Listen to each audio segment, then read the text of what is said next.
is the rhythm of change. This is the sound of redemption. This is the way that we bring it down. Down, down, down. Down, down, down. Down, down, down. Down, down, down. Down, down, down. Igniting the fire within you. Exalting the melody of freedom. These are the things that will bring it down. Down, down, down. Down, down, down. Down, down, down. Down, down, down. Down, down, down. So gather the faithful. Tell everyone to stand and shout loud. Shout loud. Shout loud. Let's bring it down. Let's bring it way down. Let's bring it down. Let's bring it down, down. Let's bring it down. Let's bring it way down. Let's bring it down. Let's bring it down, down. Down, down, down. Let me tell you, it's in the air. Joy is in the air. Love is in the air. Can you feel it? What it feel like? Freedom. What it feel like? Don't sleep on it, brother. You might get left, sister. Can you feel it? What it feel like? Freedom. What it feel like? Justice. No need to be counted, cause I am down. Down, down, down.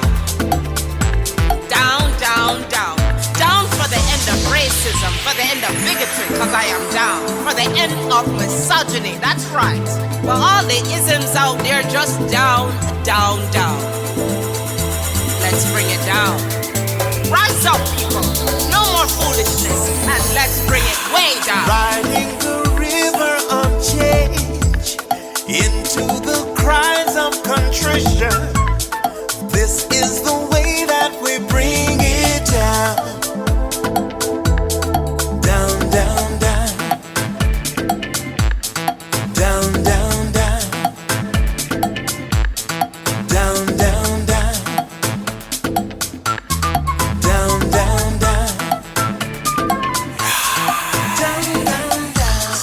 We are the children of Eden, dancing and celebrating freedom. We are the ones that must bring it down. Down, down, down. Down, down, down. Down, down, down. Down, down, down. Down, down, down. So gather the faithful. Tell everyone to stand and shout loud. Shout loud. Shout loud. Let's bring it down. Let's bring it way down. Let's bring it down. Let's bring it down, down. Let's bring it down. Let's bring it way down. Let's bring it down. We've got to bring it down. Down. Stand up and shout. Stand up and shout. Rise together. Accountability starts now. The Eric Dawson Radio Show. Yeah. Rise up. Stand up, shout it loud. If you are not prepared to come to that table and to represent that voice, don't come. Because we don't need any more brown faces that don't want to be a brown voice. We don't need black faces that don't want to be a black voice. We don't need Muslims that don't want to be a Muslim voice. We don't need queers that don't want to be a queer voice. And if you're worried about being marginalized and stereotyped, please don't even show up.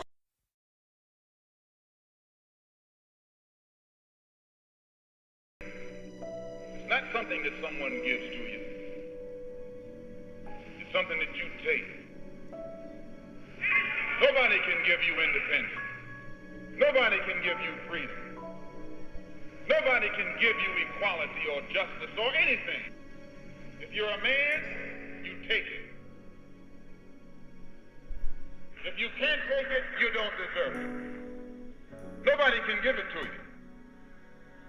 I'm for anybody who's for freedom.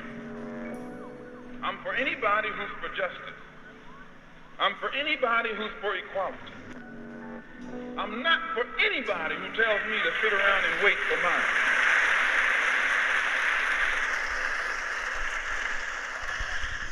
Hey guys, welcome to another episode of the Eric Dawson Radio Show. Listen, we got a couple things to talk about. I'm expecting a couple phone calls and maybe from the current councilman in Irvington, gentleman Destin Nichols, who's running for council in Irvington. Darren Martin is going to call in to have a conversation about youth and the youth vote. Because we noticed in the on Super Tuesday, Bernie Sanders in his quest to be the president of the United States talks about expanding the base of voters, talks about an energized base, talks about bringing this wide and broad coalition together. But by and large, a lot of the youth who even showed up at the rally stayed home on election day and want to try to figure out why. But anyway, the call-in number is 908-481-5499. Please hit the share button, visit the YouTube channel, hit the share button, hit the subscribe, hit the bell, do all those things. The other thing that I want to talk about, and I want to kind of get to this first, coronavirus. A couple of days ago, about a week ago, it wasn't such a big deal, or people didn't make it such a big deal. Certainly coming out of the White House, they didn't make it a big deal. But 2 days ago, there was one case in New York. Now there's 11. And, I've been posting on my page information, and I would just say, use your social media page to share information about this. I've been talking to some people.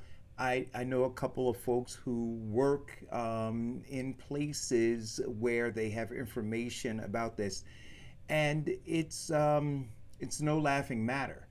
In fact, a couple of things that you guys need to be aware of, and that is that food, and they're going to be doing this, I believe, and I'm not trying to create a panic here, I'm just trying to bring stuff to your attention, that water and certain foods, if you go to certain stores now, and I believe Costco is one, where they're limiting the water that you can get.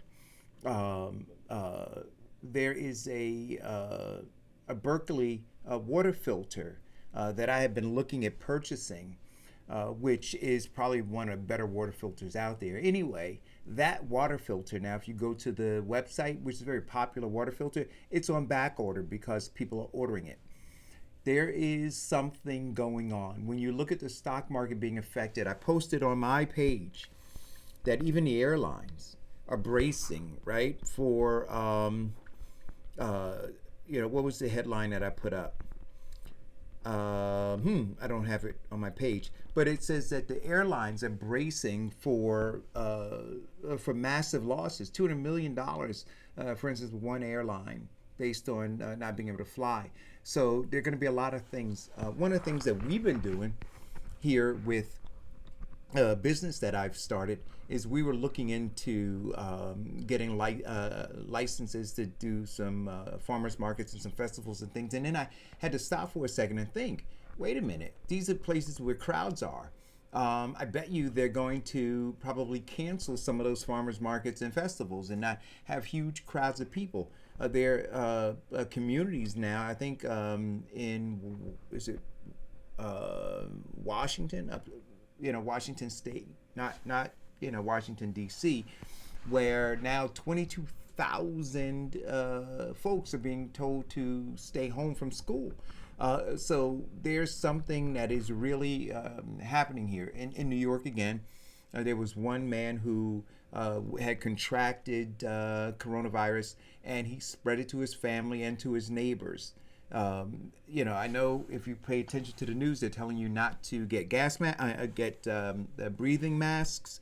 I would suggest that you get it. I have a sister who's a nurse, and in the hospital, they're wearing the masks. I can tell you when I went to Sloan Kettering, the nurses were all walking around, and all the people in there, they were walking around with masks. So why they would tell you not to get a mask, that I can't answer. I would make a strong suggestion that you all go right ahead and get yourselves some masks.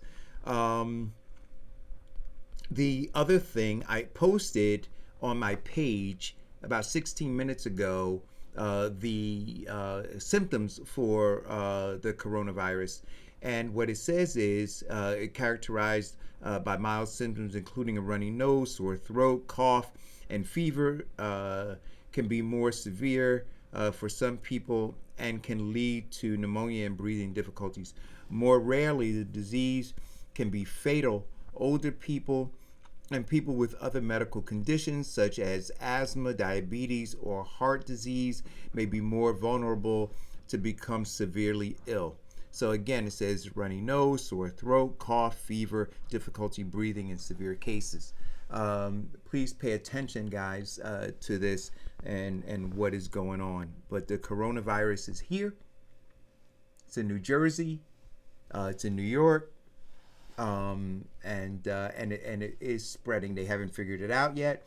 And this is the thing. I don't think that the government, and probably because they don't want to create a panic, but they have not been very honest and forthright with what exactly is going on. Now, here's where I am concerned, because you see I have my hat on, right?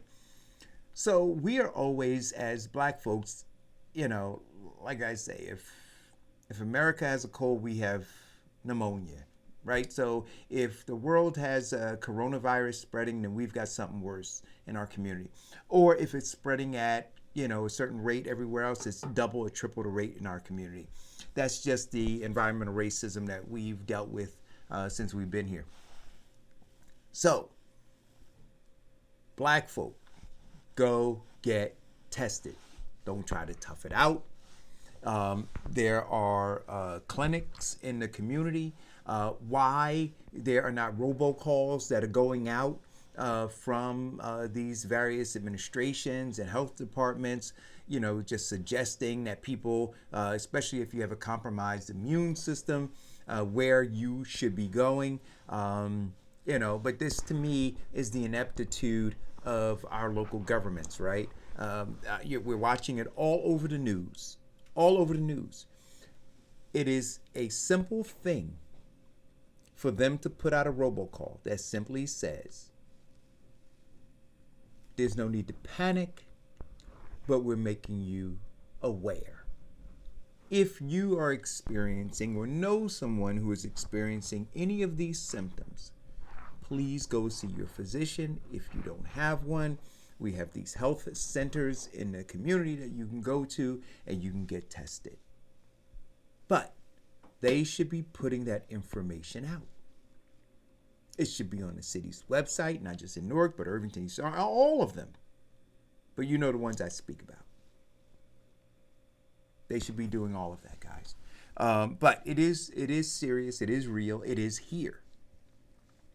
I encourage you to use your social media platforms to empower the community, to inform and engage them to protect themselves. Check in on your loved ones, on your family and friends. Check for those symptoms. And if anybody is experiencing them, don't take it for granted. Get to a doctor, get checked out. It's better to be safe than sorry. Now, the other thing that I wanted to talk about was this idea, because we're watching the election, watching the coalition that is happening on the establishment side. And I think it was Marianne Williamson who called it a coup. I think that they just out organized, right? A coup, I don't know. but they out organized and and they got it done. The hope is, and Bernie Sanders said it on the news last night when he was interviewed, mobilizing people who are downtrodden, people who don't believe, people who don't have faith, is a difficult and challenging thing to do. And when you have folks on the other side who are constantly beating them down, constantly criticizing them as they're getting engaged, constantly telling them that things are not going to get better. So why are you believing in this pie in the sky utopia? Why bother with that? Then it leads to more apathy. It leads to more discouragement. And so the Democratic Party I'm speaking of right now, who talks about wanting to have a larger voter turnout, right? Increasing the voter rolls. They are participating in limiting the number of people who will vote by their very behavior, by attacking them. Now, when I look and I try to figure it out, this phenomenon of youth not coming out to vote and showing up at the rallies, because Bernie Sanders has had these enormous rallies, but hasn't apparently in the Super Tuesday states wasn't able to translate that into actual votes. One of the things that I think happened is this. I think that because millennials are headline surfers, they're not political scientists, they're not pundits, they're new to the game of politics, a lot of them. So they read the headlines and they get moved by the headlines. And I think that when they saw that Bernie Sanders was in the lead in the polls, a lot of them believed that they had done their job through social media, through pushing certain narratives that identify what each of the candidates brought to the table in terms of these different interest groups. And I think that they believed that their Twitter accounts, their Facebook accounts, their Instagram accounts, that they had spread the word and they had driven up Bernie Sanders' poll numbers such that they didn't have to come out and vote, that somebody else was going to do it for them. That's what I think happened. Right? It reminds me of when I played football. And we used to have these football drills. The coach would throw the ball on the ground, and I remember when I first started playing, threw the ball on the ground, and everybody looked at the ball, and everybody waited for somebody else to recover the fumble.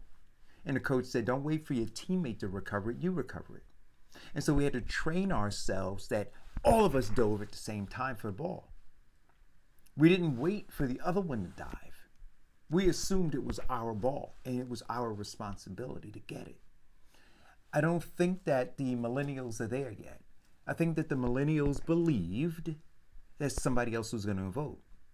They believed, because of their immaturity in the electoral process, they believed that looking at those poll numbers, they had already done their job, that Bernie Sanders was going to coast across the finish line. It also reminds me of a video that I saw probably last year, and it was a woman who was in a track meet, and she had come around the final turn, and she was celebrating, and everybody thought she was going to win, and then all of a sudden, this other woman who just did not stop running passed her maybe 5 or 6 steps before the finish line and outleaned her to the tape. Well, that's what happened on Super Tuesday. And so it was a hard lesson, but my hope is that the millennials learned it, because the race isn't over.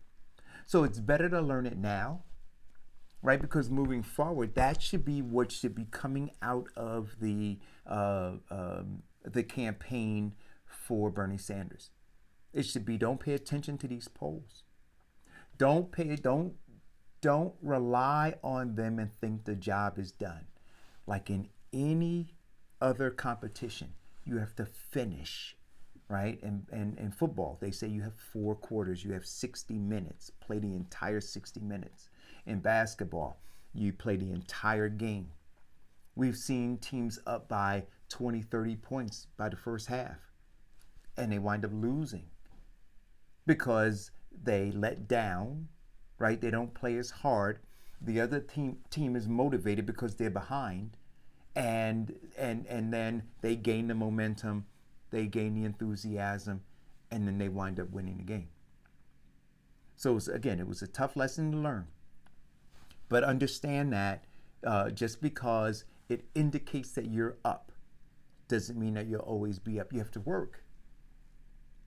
Now, going into these next, and I posted this on my page, going into these next elections, I think, what is it, March 11th and March 17th, the demographics are a little different. And I think that they're going to be different outcomes. And so we're going to work to those. We have a call. Caller, hello? Hey, Brother E. Darren here. How you doing, man? Brother Darren Martin. Hey, listen, have you been paying attention to this coronavirus thing, man? Yo, man. Darren? I've been on it really hard because I was telling my daughter when I was driving her to school this morning how I need I keep drilling in her and my son's head. Listen, wash your hands. I know I give you guys got your hand sanitizer and it's alcohol based. That's only a temporary. I said nothing beats general hand washing with soap and warm water for 20 seconds. And like you talked about in the show last week or a few days ago, happy birthday song. If you don't know 20 seconds, you don't want to count it. I don't care if it's a Stevie Wonder version, like you said, or the regular version, but do the happy birthday song. But you must wash your hands. And I said, please, I know I tell you guys all the time, don't share things with other people. When it comes to food, don't take a sip of this, take a bite of this. I mean, this is scary, man. I mean, it's really, really scary because when you look at the guy in New York who you mentioned a few minutes ago, his neighbors and all of them, they jumped in the car with the guy. And he exposed all of them. That's right. It can happen just that easy. I thought they should have called 911. They could come with the right gear on and let them isolate this guy, man. Let him stay in the room by himself. If you got to leave that room, what do we need to do with this room now? Nobody can go back in this room again. What's the deal? Man, let me tell you something. They're not taking this thing serious enough because the media is making sure they dumb people down. Don't worry, please. This is serious. It is very serious. It's serious. What was the movie with Dustin Hoffman? Outbreak? Do you remember that? Outbreak, man. The little monkey. Do you remember that movie? Listen, I'm telling. Hey, Darren. Listen, stranger things have happened, man. My concern, like you said, is that the government is not being as forthright. I remember when Donald Trump first took to the stage and he patted himself on the back so hard he wound up with bruises, where he talked about how he had this preemptive strike to it and disallowed people from coming in, and he was called a racist for doing so, but as a result he was able to stave off the spread of the virus here, and we had no deaths. Now that's not true anymore, is it? We have deaths here in America, and he's no longer talking about that. And he's sequestered a bunch of professionals on his team to be able to talk to us about what's going on. Listen, man, I don't know. I think it was Washington, not Washington D.C., where Washington State, right? Am I correct that they have now asked roughly 22,000 students? They pulled them out of school. I believe that. Let me tell you something, Eric. You're absolutely correct, and I think that's going to be even more widespread. I don't think we know all of the intel on that because I think you know how they do with us, with the public. They tamper down the numbers, man, so it doesn't look like. Listen, what do you mean you talked about the other day? The only reason Trump is not saying anything in the daytime now is after 4 is because you don't want to unsettle the market that is already unsettled because they already know what the heck is going on. That's right. So they look at us as commodities, man, to their wealth, and that's it. I mean, so they're not. Then even I forget the guy's name. I got to pull it up. One of the Republican congressmen. I don't know if he's doing it as a joke or a prank or he was serious, but he had a gas mask on inside Congress a few days ago. This has happened a few days ago. He had a gas mask on, and I saw it on some station or something. I said, "Is this guy joking or is he serious?" I mean, oh my gosh, man! Let me tell you something, brother. We better take this thing very serious. And then, like yesterday, I went to Costco, and yo, man, they was fighting over the water. I just said, the case of, Darren, I just said that. Listen, guys, I'm not joking. They have limited the amount of water that you can buy at Costco now. Supply and demand, brother. They have limited it. Each family can only get, I think, 2 or 3 now cases. Before you could buy unlimited, you could buy 20 if you wanted to. And then the other thing is those masks and medical equipment and alcohol. And let me tell you something, man. They tampering this thing down. But anybody who has this, we better get smarter, Eric. We gotta really protect ourselves and our families, man. Because government, you can't rely on government. They're not going to do it. So listen. I'm going to read this. So this is out of New York Times. It says, why Washington State? How did it start? Questions answered on the U.S. Coronavirus outbreak. Seattle area officials announced sweeping changes to stop the spread, urging telecommuting and recommending that those 60 and over, pregnant, or with health problems stay home. Right? It says officials are recommending that residents of Seattle and surrounding communities who are 60 or older or have underlying health conditions remain in their homes, and that community groups cancel events and would bring together more than 10 people and could possibly further spread the coronavirus. We are dealing with the most serious outbreak of COVID-19 anywhere in the nation. Listen. And then the guy again in New York, right? So don't believe that this is only happening at this level in Washington and that it can't spread here as quickly. Now let me ask you a question, Eric, if you know. Because I thought I heard it this morning. Because I know you're right. Anybody with a compromised immune system, it can really happen to them very quickly.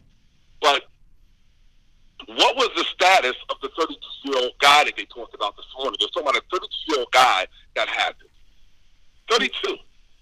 Yeah, I don't know what I don't know what the status is. Yeah, and I don't know if he had a compromised immune system at that age. I mean, of course, it's possible, but I'd like to know what his health condition was, what his health status was prior to contracting this corona. Because see, that will then knock out that myth that they keep saying, "Oh, it's only people with a compromised immune system." Because that's what a few of the stations are saying. If your health is an ox, don't worry about it. No, if you are exposed to it, you're exposed to it. Yeah. It don't matter what the age is. It could be 18. It could be 2. It could be. I mean, oh my goodness, man. We need to really, really open our eyes to what's happening here, and not just go by what the media is telling us, because they are being told. Listen, Corporation of White Supremacy, as we talk about all the time, they're being told what they can and cannot say. Yes. Yes. And it's all about the economy. Like you said, Darren, it is all about protecting money. Protecting money. Scary, man. So here it says, why are there so many cases of coronavirus in Washington State? It says there are 3 main explanations for why more cases of coronavirus may have been detected in Washington State than any other state in the nation. One is that many of the cases are related to a case at a long-term care facility in Seattle suburb in the Seattle suburb of Kirkland. The coronavirus is more severe in older people with underlying health conditions. That means the coronavirus could be circulating in other communities in Washington or elsewhere, but causing mild enough symptoms that those who are contracting it do not seek or require medical care, therefore unintentionally passing it on. That's what I'm saying. Oh my gosh. So, right. So if you, and look, I'm not asking for hypochondriacs. Like, so for instance, I have a runny nose right now, right? And I do have a compromised system because I no longer have a spleen. So, right. So, you know, my body, the ability for it to fight off diseases is not as efficient as yours would be. And I did go, you know, to get checked out. And I'm not suggesting, well, you know what? And let me not even say that. Look, if you have to be smart, right? Look, I was gonna say I'm not suggesting that if you have a runny nose that you don't go to the doctor, but I don't want to say that. Not on air.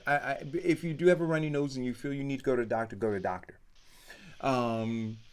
Do what you need to do, understanding what's going on. Pay attention to what's going on and let your instincts guide you. Right? So when you see that that Costco is limiting the amount of water you can get, I'm telling you, there are going to be issues with food. They're going to be issues with food. There, you know, when you see schools are closing down, when you see people being asked to telecommute, that means don't go into work from home. This is a serious issue. And like I said at the start of the show, Darren, for me, I think any information, look, one thing I think is important, and I believe that in Newark, for instance, there is a lack of trust between the people in Newark and the administration, given what took place with the water, right? And so here we are now, right? So you have this lack of trust, and you have this pandemic that is upon us. And when you need to be able to trust your government to disseminate truthful information to you so that you can save your life, we're now at a crossroad. We're at a crossroad. So for all those people who called us, Darren, when we were trying to bring this administration and bring the governor to be truthful with people, right? Now you have all those people, and they even said, oh, we have to work to regain the trust of these folks. I doubt that they've done that yet. And so now, as we're looking at the news that's coming out, I mean, do we trust Phil Murphy to tell us the truth? Do we trust Raz Baraka to tell us the truth? Do we trust Tony Voss, Ted Green? Do we trust them to tell us the truth? Here is where the rubber now meets the road, people. When we say constantly that you don't have a government, when we say that they're not serving your interest, they're silent. Yeah. Where's the congressman? Yeah. Where's the U.S. senator? Where's anybody having a conversation with us about what's going on? And look, I am not on this show trying to create panic, but what I am saying to you is this: you deserve to have somebody having some sort of a conversation with you, and at the very least saying, hey, look, here is a website where we will be updating, or here's a phone number you can call to get information. Here is a center that you can go to if you have a runny nose and you're concerned, or your baby has a runny nose or they're concerned, or you have an elderly person in your family with a compromised immune system. Here's what you can do. And I think failure to communicate is going to be a big problem. Caller, go. Hey, good morning, guys. This morning I'm calling in to toot my own horn. Yesterday I said it was a battle between corporatists and environmentalists, and this is where we are, because, like Darren said, they're holding back on information to make sure that they don't lose too much money. They don't care nothing about the lives that are lost or anything like that. We have to start, not that I'm opposed to capitalism, but the scale has to be balanced in the way that we're looking at this environment. And I always put in the post, ignore your environment and you will fall victim to your conditions. What I mean by that is that we are ignoring the dangers that are right in front of us that can possibly do great harm on us, because we don't want to. I don't want to raise the issue because my property value might go down. I don't want to raise the issue because somebody might lose a job. I don't want to raise it. Damn that! You better start caring about your life, because this thing is getting real serious. It's getting real serious. So I'm gonna say this in closing: ignore your environment, and you will fall victim to your condition. Have a great day, guys. Listen. You too, brother.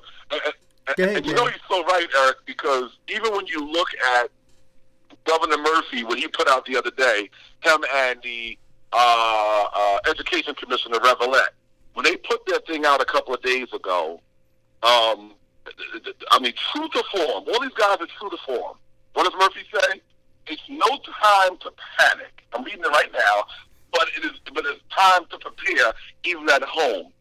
And what people don't realize, and what nobody's talking about, but we got to talk about it on this show, as we always speak truth to power. Just what the brother just said on the call. Listen, when they close schools, that means families can't go to work because you can't work from home every day. And how about those parents that's in a discipline window, Eric, where they've been suspended already, they can't miss any more days? You think that boss cares or that employer cares? And now you're talking about even more people being added to the unemployed and the underemployed. Let me tell you something. They are not being upfront about this, and folk need to really pay attention about what's going on. But Darren, here's part of my concern. Again, right? That we look at how our community, and look, I'm concerned about everybody, but I'm specifically concerned about foundational Black Americans. Yeah. And I saw with my own eyes that when a community of people was told that they had high levels of lead in their water, when they were told that they had cancer-causing carcinogens in their water, they did nothing. They did nothing. And so my concern, Darren, is this, that as this thing unfolds, they have been so conditioned through the Willie Lynch syndrome to do nothing to save themselves. Wow. And do you understand what I'm saying to you, Darren? That literally the news will report this and they won't do anything. And they'll rely on a government that has lied to them before. And I'm deeply concerned. I am deeply concerned. Well, they called us all. They called me, you, Kevin, Diane. They called us alarmists. We were putting out false information because we was way ahead of this whole issue when the water situation happened. But how could it be environmental racism? See, people. I don't know what it is. I got to go with what you say all the time, man. We're on hospice, man, and they're just keeping us comfortable until we die. That's it. But I believe that some people are dead already. They must have still lay in the grave, man, unless somebody kicks some dirt on them, because they're not doing anything to help their own conditions.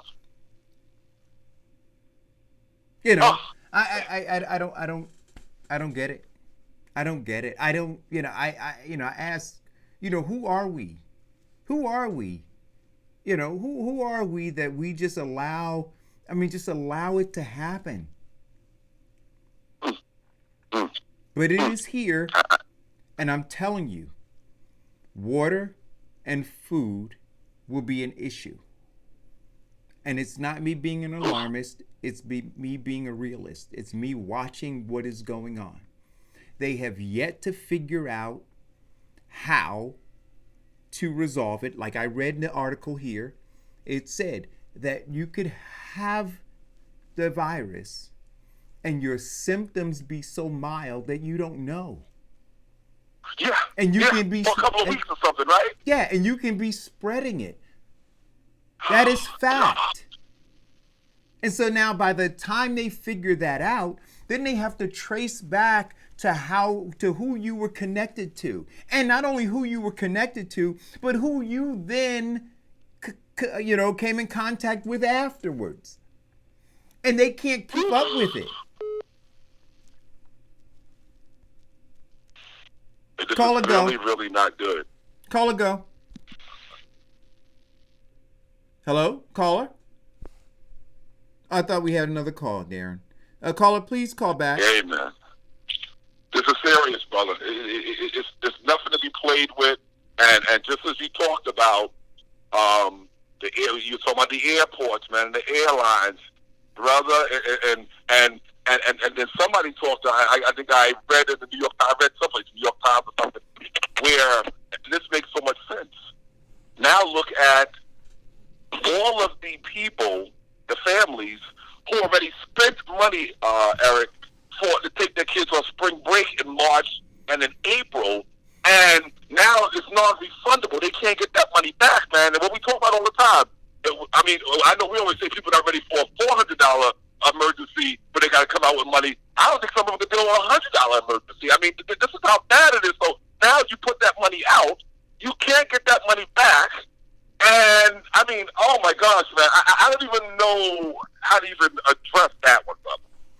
Listen, it is crazy. It says, here's another headline in Washington Post. Turmoil grows as U.S. death toll mounts. Right? NPR, 9 coronavirus deaths now reported in Washington state. Another headline from New York Times. I read this one to you about what's going on in Washington state. And here's another one about the coronavirus outbreak 2020. It says coronavirus update. It talks about additional people dying. Let's see if we can take this call. Hello, caller, go. Hello? Hello? Yep, go, caller. Hey, Eric, good morning. How are you, brother? Good morning. Is this Destin? Yeah, Destin, yeah. So this is Destin Nichols from Irvington. He's running for council. But Destin, before we get into that kind of conversation, we're talking about the coronavirus, and the seriousness of it. Have you been watching the news? Yes, I have.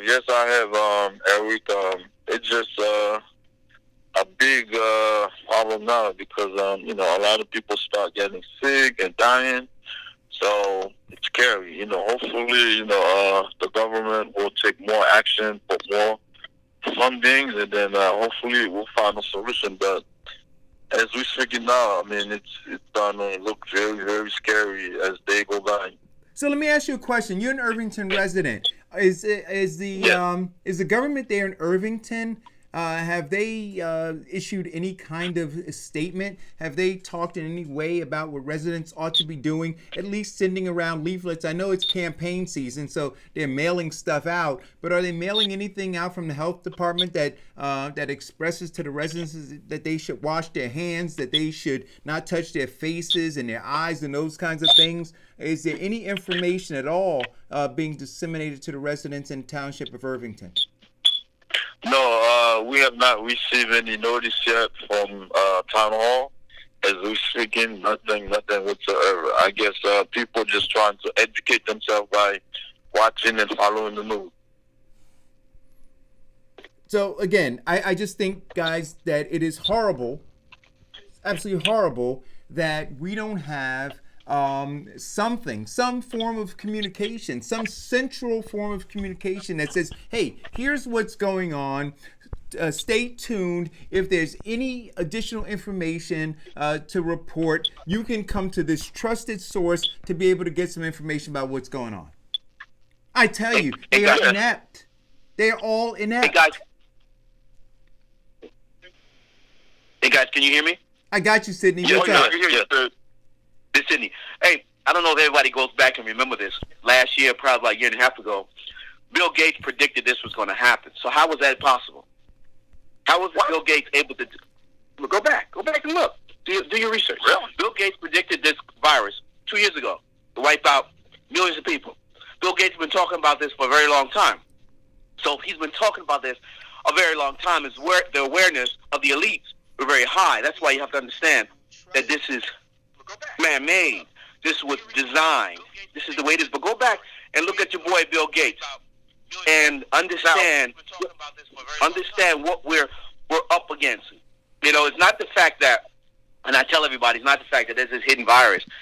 They placed it where they needed to get the most out of their buck. And down they allocated all this money, $80 million, I think it is, from Congress to fight this virus and to get a cure. But this virus is a design. That's why it was predicted. It's supposed to do what it's supposed to do because there is a system in place, and we have to understand the seriousness of it. You know, we have to understand. I'm not talking about the disease. The virus. We're not talking about the seriousness of the virus, because all viruses have the effect on people with low immune systems and things like that. But we have to look, and Eric, you speak these words all the time. You have to look at the underlying. You must understand the underlying of what we are getting ready Right. So come up again. I've been looking while you've been talking. I haven't found the thing about him predicting it, but this is what it says from the Hill. Actually, this was reported back in, this was reported February 29th. Headline says, Bill Gates warns coronavirus may be the once-in-a-century pathogen we've been worried about. Now, so I want to tell you that. So folks are downplaying it. The President of the United States is downplaying it, saying that he had it under control. But Bill Gates is saying, based on his studies, based on the research that they've been doing all over the world, he said that this may be the once-in-a-century pathogen that we've been worried about. Now, I got one question for you guys, my last point on this coronavirus. Because Sydney just jogged my memory. 2 weeks ago, I was told by one of my cousins to watch a movie. And so this was before this coronavirus even came into fruition. I guess maybe it was 3 weeks ago, 4 weeks ago. Anyway, it was at least a month ago. He asked me, did I see the movie, What Happened to Monday? And I said, no, never heard of it before. What is it about? It's about China controlling their population because there's so many people in China, so they can reduce some people to off some folk. And I watched that movie, and I don't know if you guys saw it, so I don't want to spoil it. You need to watch that movie because Sydney just jogged my memory when he said what he said about Bill Gates. Because obviously this was something that was, as Sydney said, was man-made, which most things are. And you need to watch that movie and it's going to show you how they are reducing the population in China because there's so many people in China. And I'm going to leave that right there. The name of the movie is What Happened to Monday. It's on Netflix. You can watch it on Netflix, What Happened to Monday. Watch that movie, Eric. If you can get a chance to watch it tonight, you'll be ready to talk about it tomorrow. So I'm going to watch it tonight. Text me the name of it, Darren, so that I remember, yep, and I'll watch it tonight. Yep, I'll send it to you. But let me finish reading what Bill Gates says. He says, and this is a quote, he says, I hope this is not that bad, but we should all assume it will be until we know otherwise. That's what he said. That's what he said. He said, I'm hoping that it's not bad, but we should all assume it is until we know otherwise. So while Bill Gates is saying that now, he has a foundation that goes all around the world doing work. And he's saying, hey, listen, y'all, assume the worst until we know otherwise, because this might be that pathogen, that 1 in a century pathogen that we all feared. Meanwhile, you have who? You have government telling you, calm down, don't worry. Yeah. You have a billionaire who predicted this thing 2-3 years ago. You have a billionaire who predicted this thing. And you can't predict this. This is not a prediction. See, this is not something that you look up and you look at your records and say, we got an asteroid coming. We have a tsunami that may happen. See, this is not a prediction type of incident. These are things that are made. See, you can't predict a virus, right? You sit there and you say, okay, here's the analytical information we need on it. You can't do that. You don't know what's coming. So what they did was they placed it in places where they knew they would get the biggest bang from their buck. So they're saying, oh, it's in Africa and it's here, it's there. It's where you're going to get the biggest bang for your buck. The media latches onto it. Now the media is going to run it. They are going to run it. I haven't seen nobody, no faces. I don't know nobody that has it. I just hear them saying people have it. So I don't know. So let me finish. Let me finish reading what he says. This is Bill Gates. Quote, first, it can kill healthy adults in addition to elderly people with existing health problems, Gates wrote. Second, COVID-19 is transmitted quite efficiently, he says. The average infected person spreads the disease to 2 or 3 others, an exponential rate of increase, end quote. He further says that the mortality rate of the virus was higher than the typical influenza. Depending on the quality of care that a patient receives, the mortality rate of the virus can range from 0.7% to 4%, Gates explained, continuing. He said the average estimated mortality rate of the virus is currently about 1%. So listen, so now, like I said, it said what? It depends on the level of care you get. So we can talk generally about the coronavirus. But then when we're talking very specifically about Black Americans and the coronavirus, and we're talking about the lack of health care, the lack of access to health care, it's a much bigger concern in the Black community. And what are your Black elected saying to you? Wow. Come on, guys. So I'd say go get your water if you can get water. And I don't know why people run to get bread. I don't get that. I'm sorry, but they do. Right? Like you always go and it's the water aisle and then it's the bread aisle. Am I wrong about that, Sid? No, you're right about that. Everybody, yeah. You're correct. You're correct. It's the water and the bread. I'm sorry, Dustin, you said something? It's not a joke, but we're just saying it has so much truth and reality to it. Maybe that's why the brother is laughing, but you're all telling the truth, though. You're just using parallel, making comparison. That's a good statement. Yeah. All right, guys. I spent an hour on this, but it's important, and we're going to give you updates. Yeah, very important. Darren, you're going to text me that information, and I'm going to get back to it. Yeah, and I'm going to stay on because you're going to talk to Brother Nichols, so I'm going to stay on. Yeah. Hey, Darren, I want to know what happened yesterday too. I didn't get a chance to listen. I got to hear this one. I reported about the LGBTQ. Yeah. Oh, I want to hear about that. Okay, so we got a couple things. I want to hear about the LGBTQ meeting at the school. Dustin, I want to know what's going on in Irvington, right? Then I want to have Darren a conversation about these young people who didn't show up to vote on Super Tuesday. Yep. And then finally, before we do that, I got breaking news. Uh-oh. I like breaking news. Elizabeth Warren dropped out of the race. Elizabeth Warren is out of the race. Wow. Oh. Now who's she endorsing? Say what? Who's she endorsing? Oh, she had. Wait. Let me see. Elizabeth Warren is dropping out of the presidential race. A source familiar with her plan tells CNN following another round of disappointing finishes in primary contests across the country on Super Tuesday. The Massachusetts senator, who centered her bid on a promise to wipe out corruption in Washington, is announcing her decision on a staff call Thursday morning. Warren's path to the nomination has been narrowing since the first round of voting in Iowa. Right? So she does not indicate here, despite the mounting setbacks, Warren's campaign was as recently as Sunday touting a plan to amass delegates. Let's see. Once said nope, she doesn't.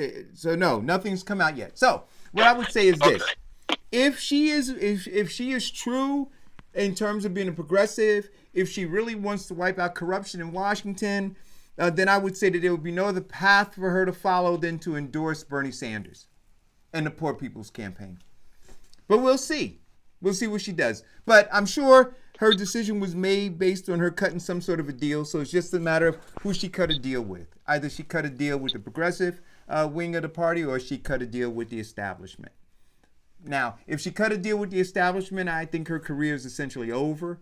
Nobody will ever trust her again. If she cut a deal with the progressive wing, I think she would live to fight another day.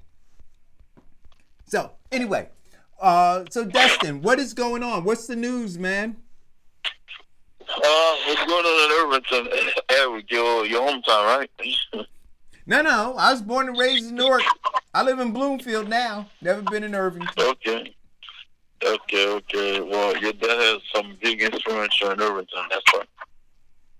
So what is the news? Is there any news happening there? I know you're running for council. I know, and we have Paul Edmond on, who's running for council.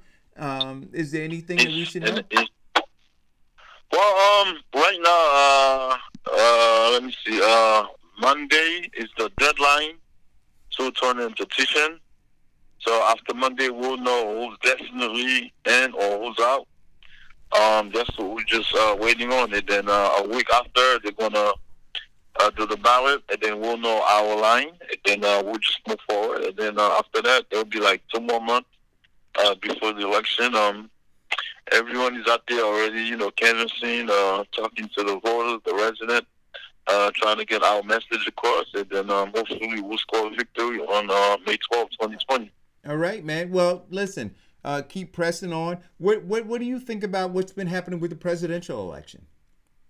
Well, it was just so funny when I had breaking news, because just this morning, I had a very long conversation about the race, but I thought Elizabeth Warren would last about another 2 more weeks. So for her to just suddenly drop out, so I think there must have been some kind of deal cut overnight, and that's why she exited herself out so quickly. Okay. So what do you think, all of you guys? I gave my analysis about why I thought the young folks stayed home on Super Tuesday. But Bernie Sanders was up in a lot of those states and, and was predicted to win them.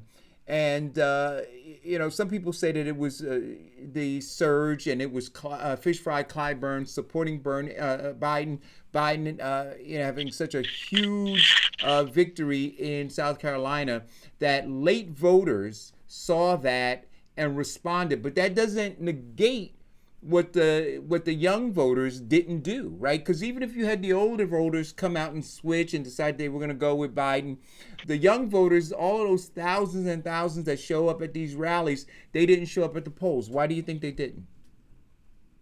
Well, I think it's very simple, because the establishment put out a message now is that they don't want to lose the Senate, and then there's a chance for them to win the Senate, because you have Maine up for elections, Arizona is up for election, and there's a big possibility Democrat might took those just 2 states. And then there also a big risk at Alabama. There's a big chance Republican might take that state.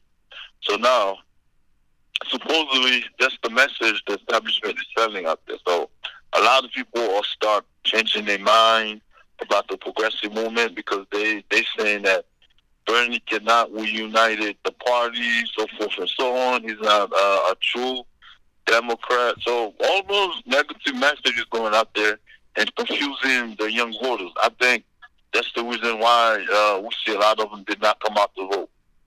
Hey, Darren, what do you think about it? Yeah, so I think part of it is both of you guys said, but Eric, I certainly really pinpoint what you said.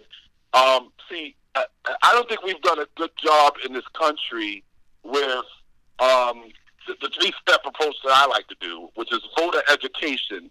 See, I think we rush to doing registration and telling them to come out and vote, but we don't do voter education. So I got to be a three-step approach: voter education, voter registration, then voter participation.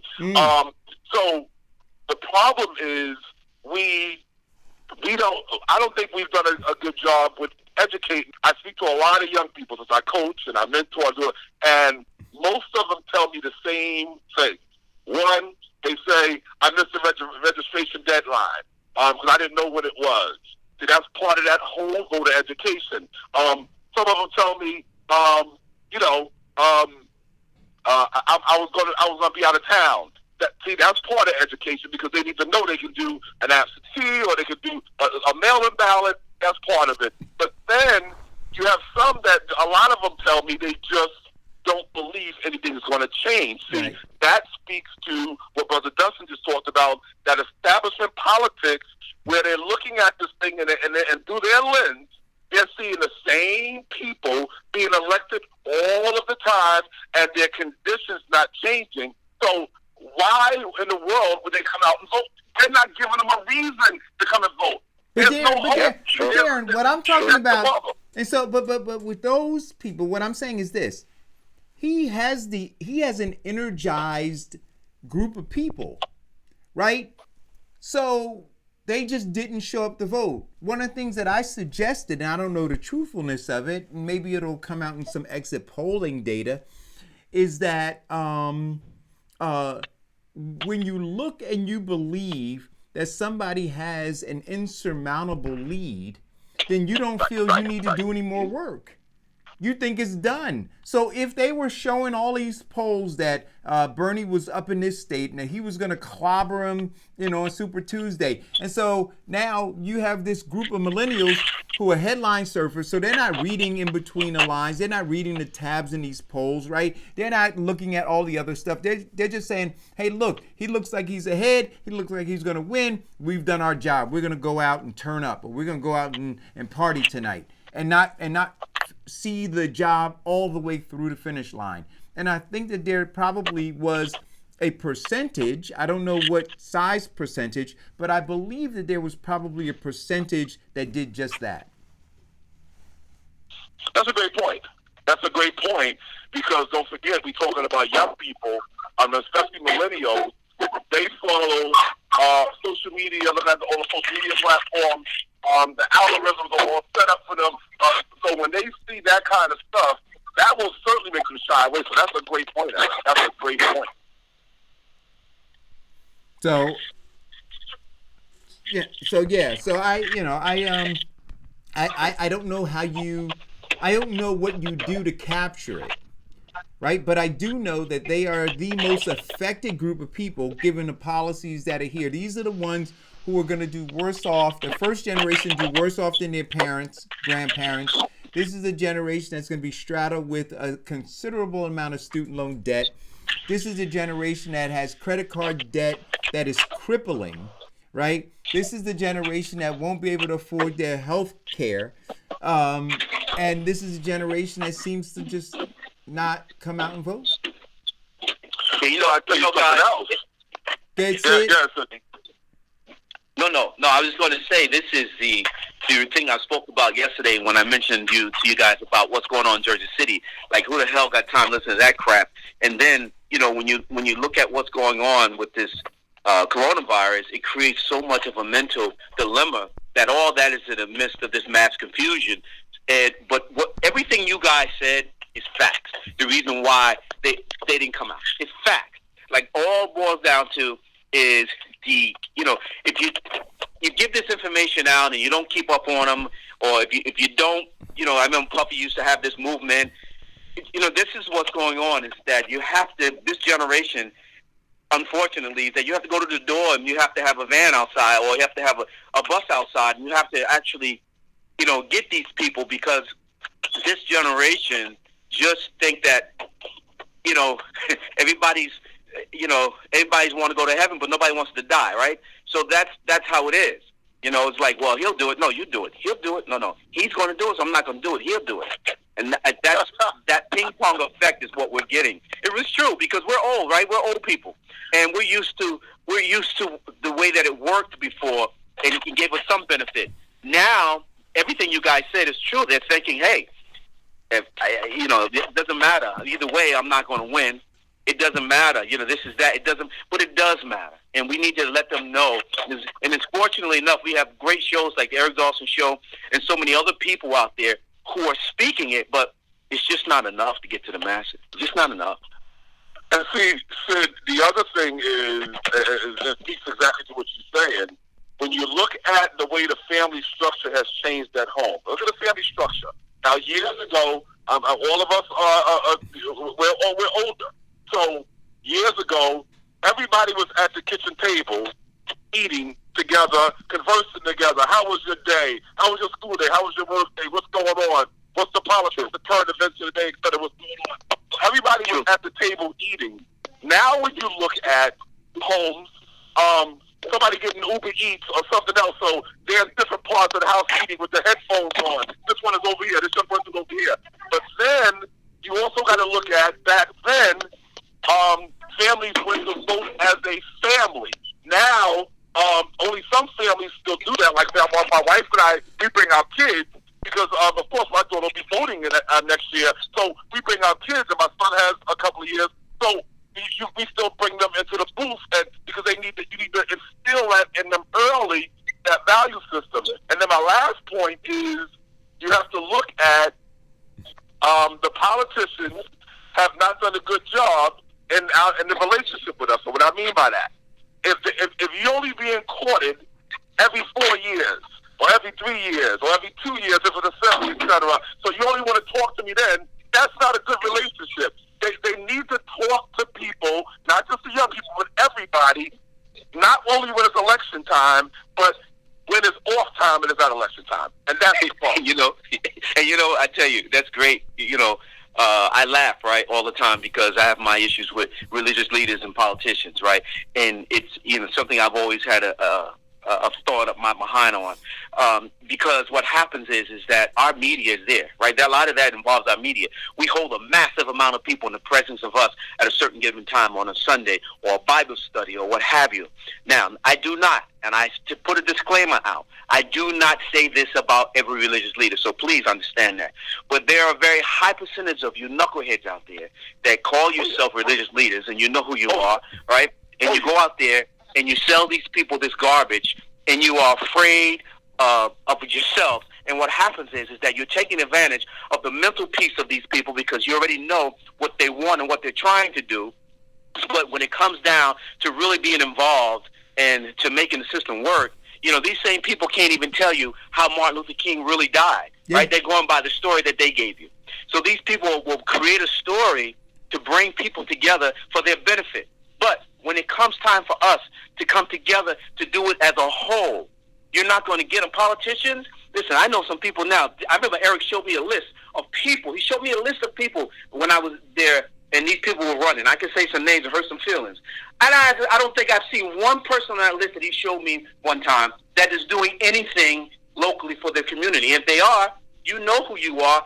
Great job. But majority of them are not.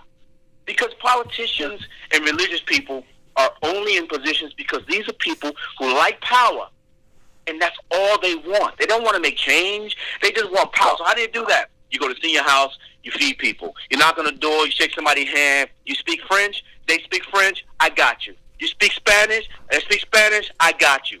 But the message is still wrong. And we fall for that each and every time. And it's difficult because, I'm not a great fan of many politicians and a whole hell of a lot of fake religious leaders. But I do know one thing. We do have the opportunities in our systems to make things out of common sense, and we need to use common sense and stop relying on these people, because we know what's right, we know what's wrong, but we choose to do nothing. Right. Yeah, and part of that is years ago, all you guys will remember, elected officials knew who their neighbors were. They spoke to their neighbors. The neighbors knew them and their families. They knew somebody had a fire on the block. They knew somebody was graduating. Because I remember when they used to come and bring cards for this one that's graduating from college or whatever, or this one graduating from high school. That's nice. Or come to the birthday party that you're having for so-and-so. See, because they did that back then. And so they was in touch with the community, religious leaders and politicians were. Now it's become this situation where people keep putting them on these pedestals, and if you got a few letters in the front of your name, you're a pastor, you're a bishop or something, or you're an elected official like Eric talked about yesterday, honorable this, honorable that. I don't call any of them that kind of stuff. Right. I call them by their name, because if you're not showing me that you're a leader, I'm not going to address you as a leader. That's absolutely right. Honorable nothing. See, all of that is gone now. All of that is gone. Absolutely right. Hey, Darren, one day I was telling Eric, I was at a funeral. This still gets under my skin today. I'm sitting in the funeral, it's crowded. Here walks the politician. The preacher that was giving the sermon for the funeral had to stop and acknowledge the politician that walked in the door. I wanted to pick that pew or the seat, whatever the heck I was sitting in, and throw it all the way down the aisle. I looked at him, I was like, and you know, I have my, and I told Darren about this, and I said, Dad, can you, Eric about this, I said, Eric, can you believe this? This is what I've seen. So when you speak of that, Darren, you're 100% correct. They put them someplace because they have a title in front of them, and they make them bigger than life, but there's no accountability of anything. Well, but here's the accountability. They believe that those people are not, at the very least, they're not gonna make their lives worse. Right? So they may not improve it, but they won't make it worse. And they may get, you know, like we talk about, right? Maybe if I'm lucky, I can get a chicken dinner. Maybe if I'm lucky, I can get, they'll fund my block party. If I'm a senior citizen, you know, maybe they'll give me a turkey. Maybe they'll give me a ride to Atlantic City.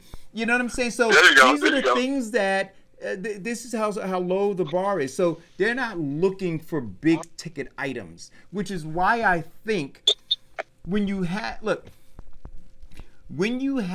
such huge issues that need to be addressed in terms of transforming this government, transforming this country. This is why, now I want you guys to understand all of what we're talking about, right? This is why I believe that reparations is so complicated, because we're not built, we're not conditioned to believe that we can fight for the big ticket thing, right? Which would be reparations. That we believe that the only thing we should be fighting for now, in our living rooms, right? We raise our fists and we talk about reparations, but then when we go out in public, right? We put our tails between our legs and we take the turkey. Do you understand what I'm saying to you? So that's why it's so difficult, because if we didn't, if we exited our houses with our fists pumped saying reparations, then we wouldn't have black faces without black voices in our local elected offices. All of those people would be on code, and they would be ready to march and to do what's need to be done to fulfill the agenda of the black community. But they're not, because we haven't instilled that in them, because we don't have it in us, and that's why it's difficult. Yeah. You're absolutely correct, Eric. You're absolutely correct. And if you look at the family structure again, I keep looking at the family structure. Some people try to get into this whole debate about single-parent households. Don't give me that garbage. There are now. Can a mother teach a boy how to be a man? No, and vice versa. No. But I'm talking about regular morals, disciplines, home training, as we call it, coming up. Regular ethics, man, where you learn at home. This is the way we do things. We don't operate this way. And when you step out of this house, you are not just representing yourself. You represent your mother, your father, your grandmother. You represent your family. That's right. That's right.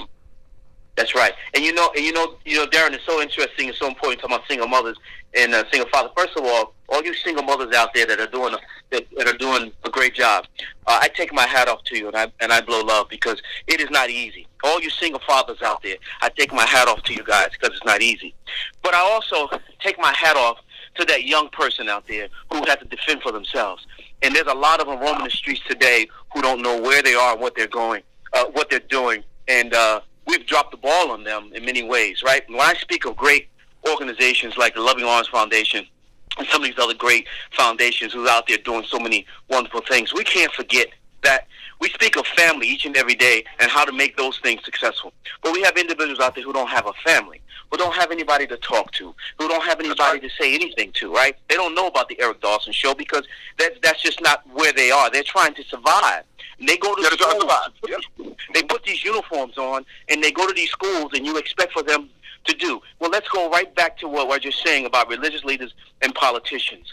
Where is your mass movement to make sure? You have people that go to another country and fight and come back here, have no place to stay, live, or deal with their mental illness. You have young folks, their parents have died. Their parents have gave them up, abused them, and left them. Where do they get their teaching from? They're supposed to be able to go to their local church. The politician is supposed to be able to, and I pledge every politician, if you can hear my voice, I don't care if you like me or not because you don't know me, but I pledge you all to get on Facebook or get on Instagram and put up your email address and your phone number to let people know that you're accessible. Let's see if you can do that. And we should be able to come to you and say, hey, listen, there's a young man out there right now who doesn't know where to go. He doesn't know what to do. Suicide is on his mind. Where are you? Because we have issues. We have issues other than voting. We have issues other than transgender.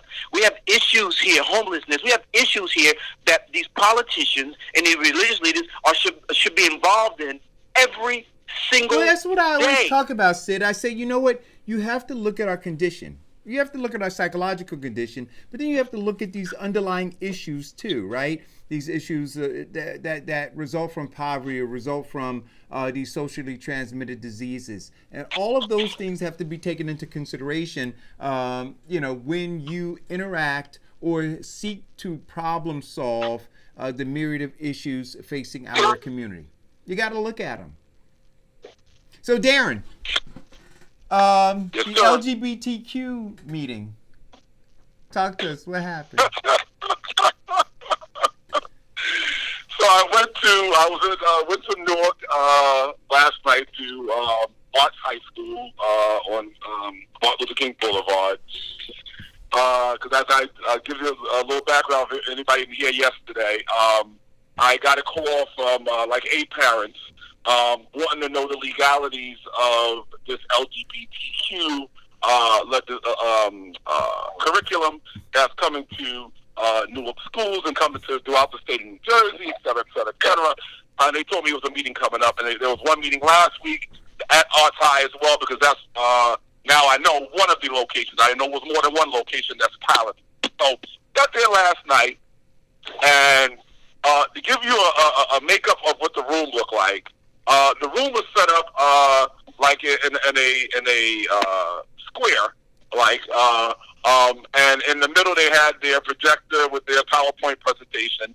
On my way, after I parked my car on Dr. King Boulevard, I saw the New Jersey Garden State Equality. That's one of the LGBT groups in New Jersey, very progressive.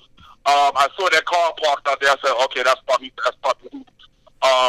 leading this discussion or part of this discussion. When I get inside, they had a nice spread of food now. They got to feed us now. So they had some rice and some string beans and some baked chicken and some fried chicken, some good old potato salad from King's Restaurant. It was delicious. I King. So I give him that. Well, Garden State, New Jersey State, the Garden State equality.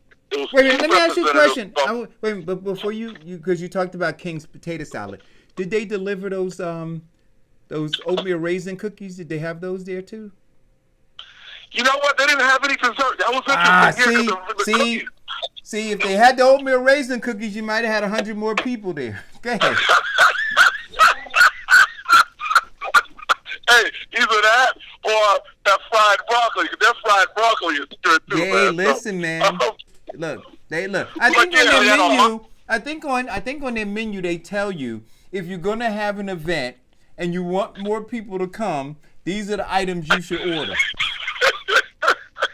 Hey, Darren. I'm terrible. I'm sorry. Hey, Darren, it'd been nice to have some Emily's peach cobbler there too, right? Yeah, Grandma Emma's. Grandma Emma's. Hey, listen. Go ahead. We'll talk about Grandma Emma's later. So, turnout was horrible. You had 2 people from Garden State Equality, and you had 4 people that was representing Arts High School, and then you had another, I guess, 8 of us or 9 of us that were parents. 2 of them were kids. That's how great the crowd was. So you probably had 13 people there, something like that. Meeting started at 6, and they started out by telling everybody about this curriculum.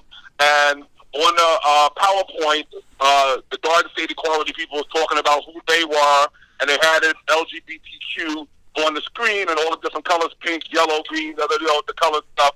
And so they said they want to do a little, how people like to do an icebreaker. The icebreaker, they had things on the wall. They gave everybody 2 Post-its. And you could go and read the things on the wall, and you will then put on the wall the ones that interest you the most. So, of course, it had various different things. The suicide rate among LGBTQ people, how some of them can't talk to their families about their situation because they don't know who to approach it, how they can't talk to adults about it. All of that stuff was done. Well, I got to tell you, gentlemen, they were short on substance. And what I mean by that is this is Arts High School's second meeting. Their first one was last week. I said, I got a question. I said, when did you guys find out you was going to be piloting this program? Oh, we found out in January. Okay.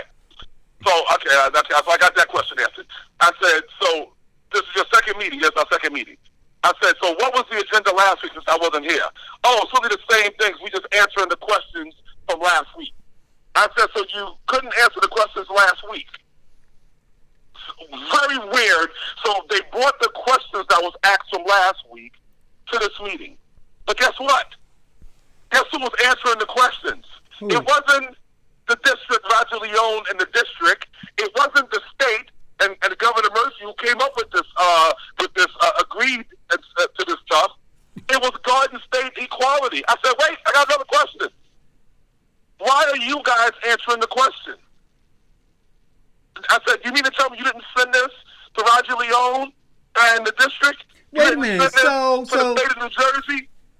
So they were asking and answering the questions. Absolutely. But it gets better. It gets better. At last week's meeting, board member Reginald Bledsoe, who was part of the LGBTQ community, was there at that meeting, I'm hearing, because there's supposed to be one board member at each meeting, at least one board member at each meeting. No one showed up last night. No Reggie, no anybody. Really? Not one board member showed up last night. And guess what? But I also didn't know before I got there last night.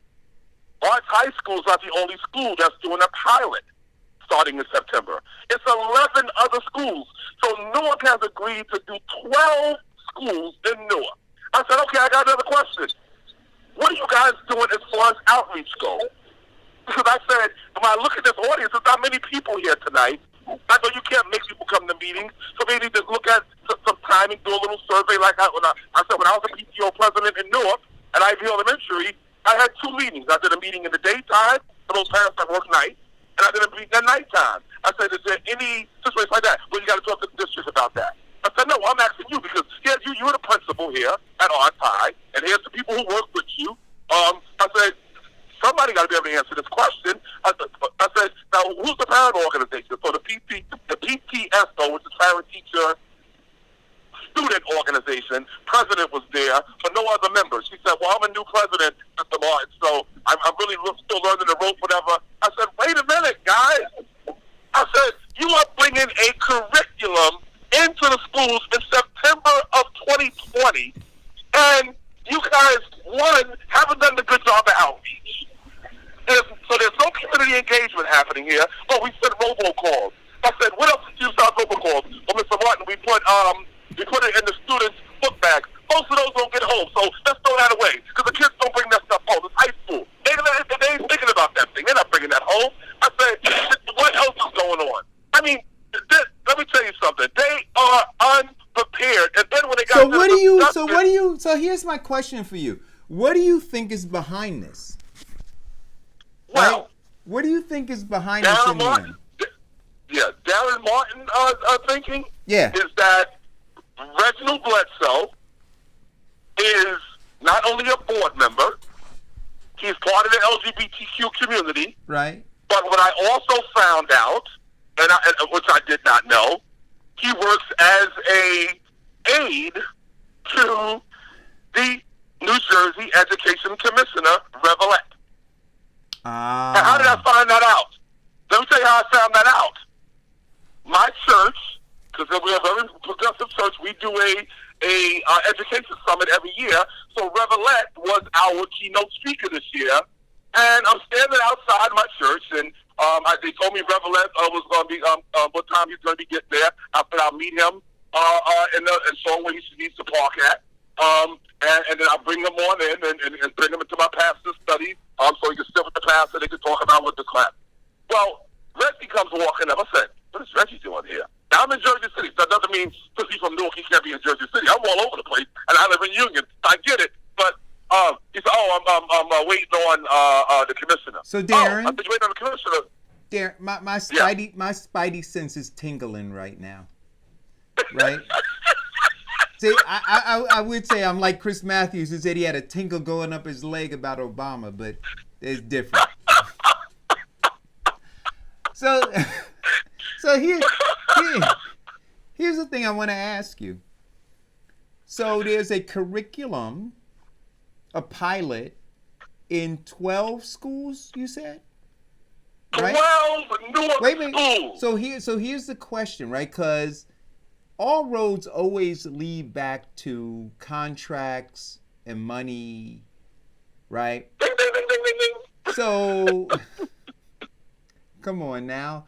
So now, and we don't know what the oversight is, right? No.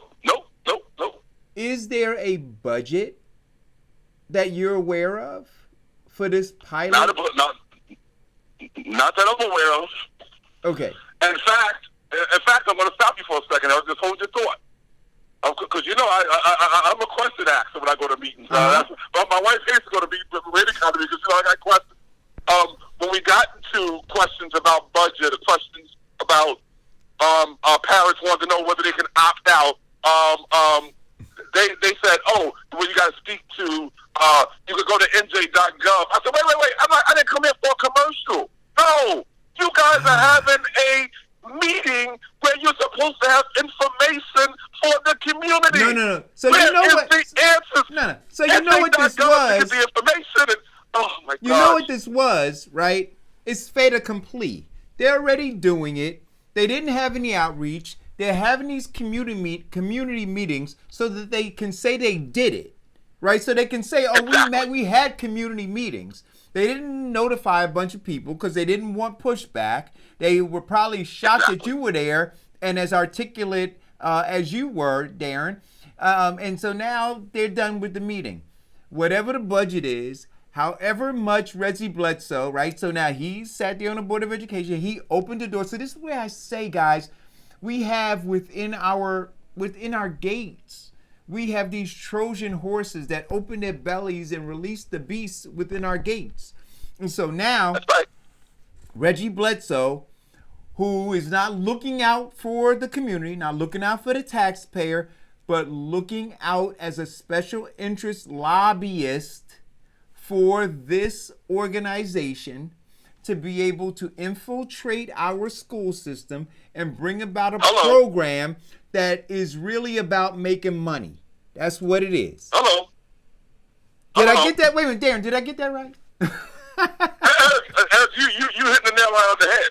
And it got better. It got better. Oh my gosh. Because I said, what is this curriculum going to be teaching? Well, give me some meat and potato. Can anybody give me any meat and potato?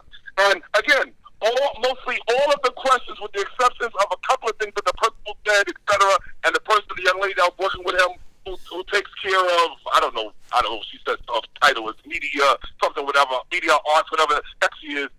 Most of the questions were being answered by the two people from Garden State Equality. So I said, give me a little substance, guys. So I said, for instance, in terms of this LGBTQ history and curriculum, what's going to be talked about? Well, we're going to be talking about making sure that all students know that tolerance has to be taught. I said, okay, wait, stop. I said, I teach that to my kids at home, so I don't need Garden State Equality, the commissioner, or the governor, or Arts High, or any of the schools, or Roger Leone, anybody teaching me that. I teach my kids tolerance at home. I said, what's the next thing? Well, we got to talk to them about when it comes to relations. I said, okay, wait. Are you talking about sex? Yeah, but we don't want to use the word sex, so we'll just be saying relations. I said, time out. I said, do you guys realize that if this curriculum, which it sounds to me, is going to be teaching things that are inappropriate, suggestive, something against a family's religious beliefs, or I said, has somebody lost their mind here? Well, Mr. Martin, I mean, we don't know what you mean. I said, well, let me spell it out for you. What you guys are doing is against the law, sounds like to me. I said, I would tell the parents that's here tonight, you guys need to speak to an attorney and make sure that attorney sends a letter to Roger Leone and the Commissioner of Education to find out what the hell is going on here. This is out of control. Hey, Darren, it's funny when people say, I don't know what you mean, right? I love when people say, I don't know what you mean. Like you're deaf in one ear and can't hear out the other, right? They know exactly what you mean. And once you explain yourself, so they want you to try to get caught up. Right. But I just think that it's this whole thing. My mother, and I know all your mothers have said this, is that when you have nothing good to say about somebody, don't say none at all. And I can see my mother got her hands over my mouth right now, because I really can say something, right? I really can say something. And my brother Mike Spruill, I respect what he said yesterday too. So I put everybody in perspective. But this is the Eric Dawson show, not the Sidney Barnes show. So I'm gonna hold my tongue. All I'm gonna say is that it's I don't know why they call it a curriculum, but anyway, go ahead. I'm not mad at New Jersey Garden State Equality because they're organized. That's they're right. organized. I mean, Eric, we talk about this all the time. Our People being gatekeepers, organized. the Board of Education, Reggie Bledsoe in particular, who was elected to look out for the best interests of the taxpayers, the residents, and those children, has failed us. We got another call. Call or go. Greetings. Good day. Manera calling in. How are you? Calling in from South Carolina, on the move. What's going on? Hey, what's going on, Manera? Drive safely right out there. On. I just want to make some corrections with what you're talking about. First of all, you don't even know what you're talking about.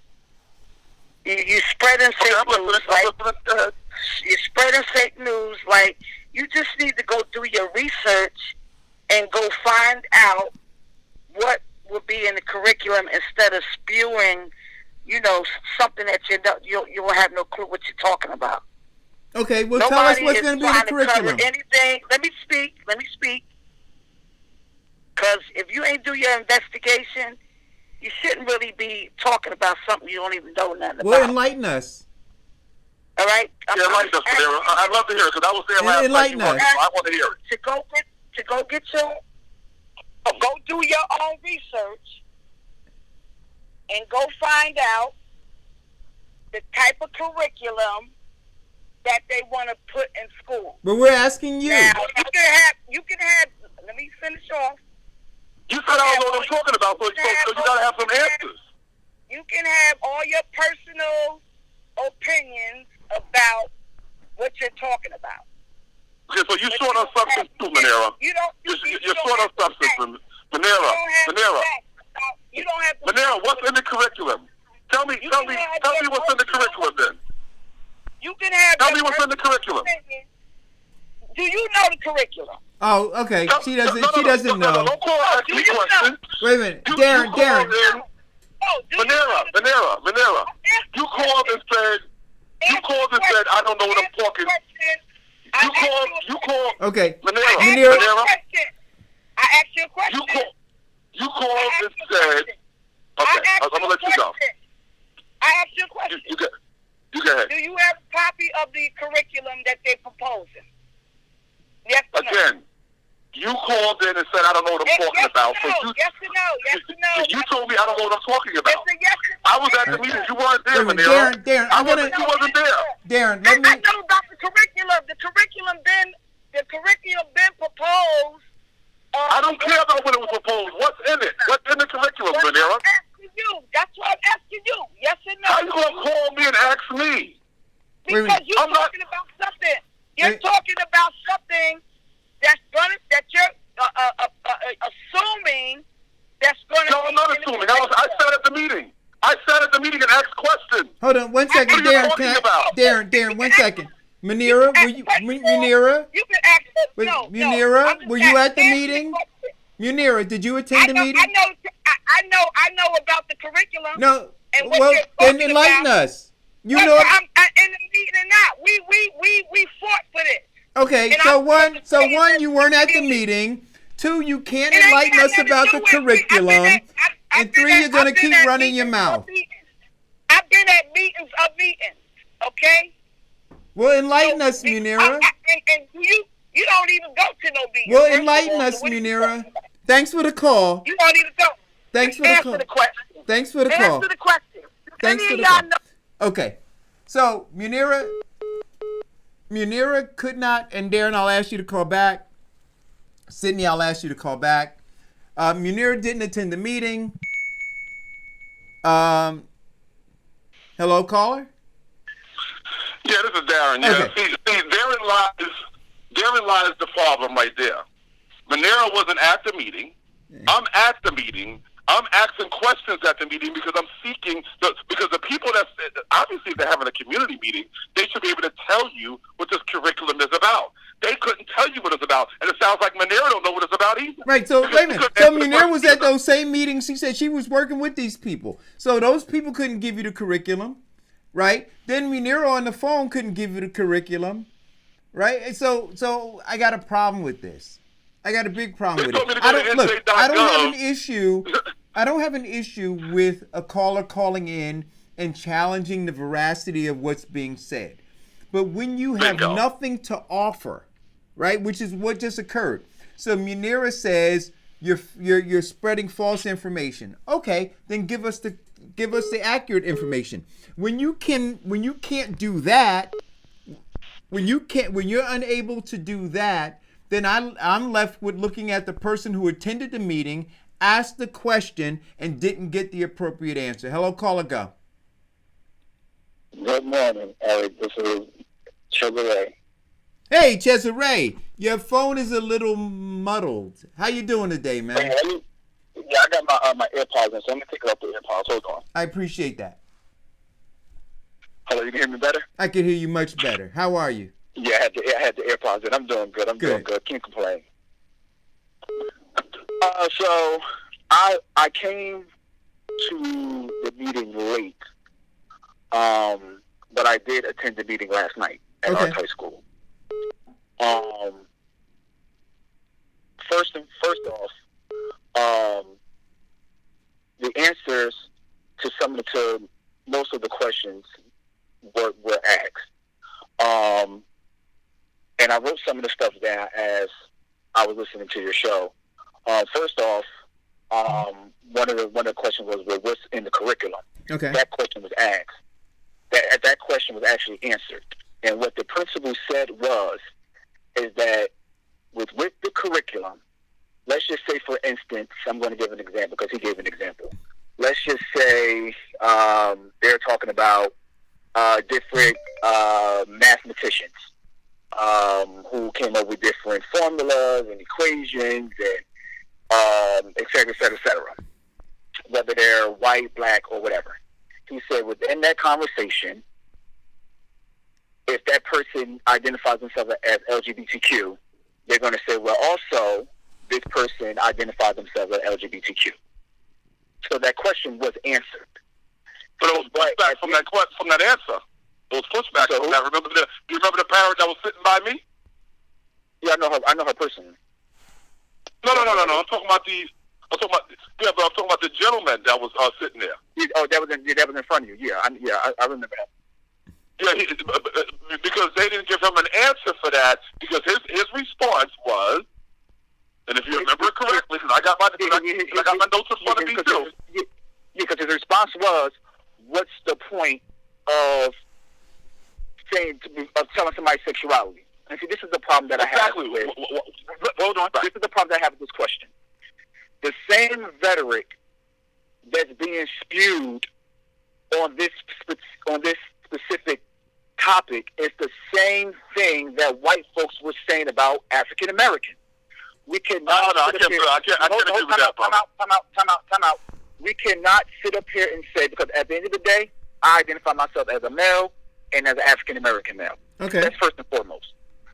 We can't sit up here and say, on one hand, when we're arguing against Caucasians, that seeing somebody like ourselves on TV or knowing that people who we identify ourselves as makes the impact, but the moment that we now put another subculture next to that person, as far as them being gay, lesbian, or trans, it becomes a problem. Oh, I don't have a problem with that.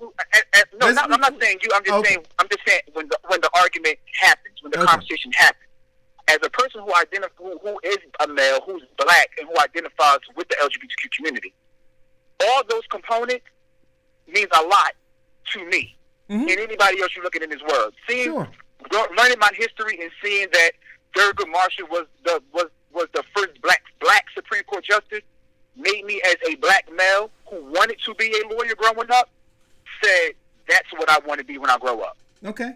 On top of the fact that I wanted to be the president of the United States. So seeing Barack Obama accomplish that feat in 2007, 2008, that said to me, oh my God, somebody who ancestors went through 400 plus years of slavery. We came through all that, and now we see a black man who is half white, but the world sees him as a black man.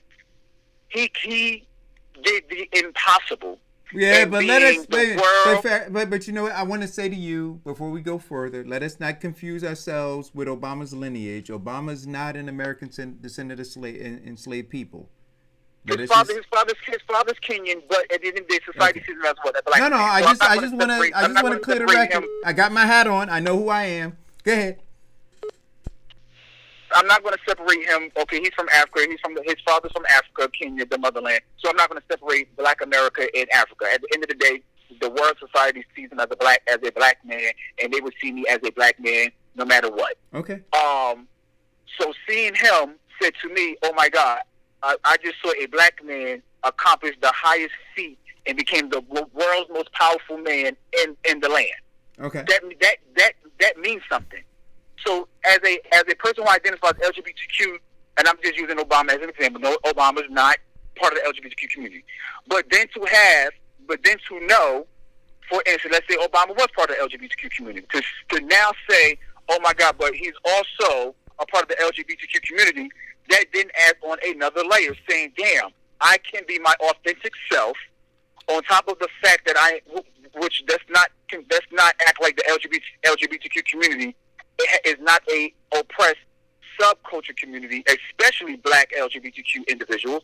So to see something like that, it's another wow factor. We have to understand what goes on and the lack of conversation that happens when it comes to Black LGBTQ people. We have to understand the homelessness rate when it comes to LGBT, because Black people who identify LGBTQ can no longer live in their houses, and the fact that they're homeless. We have to also not ignore the fact that the suicide rate of those who try to commit suicide in the LGBTQ community because of this exact conversation that's happening or lack thereof. Mm-hmm. So we can't say on one hand, when it comes to just Black people, without identifying who they are as individuals as far as their sexuality, that, it's great that urban Black people need to see themselves more so they can feel empowered. But the moment that we attach their sexuality to it, it becomes a problem. We want to ignore the fact that doesn't play an impact.